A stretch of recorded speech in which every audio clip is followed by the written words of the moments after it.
നമസ്കാരം. Alpha palliative care daily ന്യൂസിലേക്ക് സ്വാഗതം. പ്രധാന വാർത്തകൾ. ആൽഫ മാള സെന്ററിന്റെ പ്രവർത്തനങ്ങൾ ആളൂർ മേഖലയിലെ സേവനം ആവശ്യമുള്ളവരിലേക്ക് എത്തിക്കുന്നതിനായി സന്നദ്ധ പ്രവർത്തകരുടെ യോഗം ചേർന്നു. ആളൂർ പഞ്ചായത്ത് ഹാളിൽ നടത്തിയ യോഗത്തിൽ പ്രസിഡന്റ് ഡോക്ടർ രാജു വർഗീസ് ചെല്ലക്കുടം അധ്യക്ഷത വഹിച്ചു. മുൻ president A Ashraf, community director Suresh Sreedharan, secretary Nisa Ashraf, senior nurse Jilsa Madhu എന്നിവർ വിവിധ വിഷയങ്ങളെക്കുറിച്ച് സംസാരിച്ചു. Coordinator Liji Sudheer, community welfare district coordinator Vismaya Venugopal, community welfare officer Sona തുടങ്ങിയവർ നേതൃത്വം നൽകി.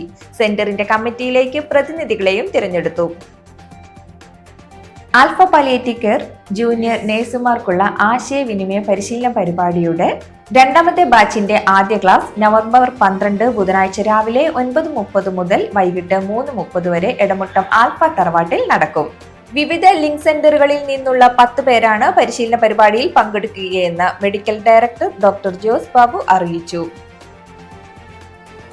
കൊട്ടാരക്കരയിൽ ആൽഫയുടെ പുതിയ സെന്റർ ആരംഭിക്കുന്നതിന് നേതൃത്വം നൽകുന്ന സംഘം ആൽഫയുടെ പുനലൂർ സെന്റർ സന്ദർശിച്ചു. Punalur centre president Anilkumar, secretary Saleemkutty, treasurer Geetha R, central council member Babukuttan, vice president Naju, മറ്റു വോളണ്ടിയർമാർ എന്നിവർ ചേർന്ന് സംഘത്തെ സ്വീകരിക്കുകയും പ്രവർത്തനങ്ങൾ വിശദീകരിക്കുകയും ചെയ്തു. John Kurakkar, Kunjachan Paruthiyara, Jose Abraham, Mathew Lukose, Molly Kurakkar, Matha Gurupriya എന്നിവരാണ് സന്ദർശക സംഘത്തിൽ ഉണ്ടായിരുന്നത്.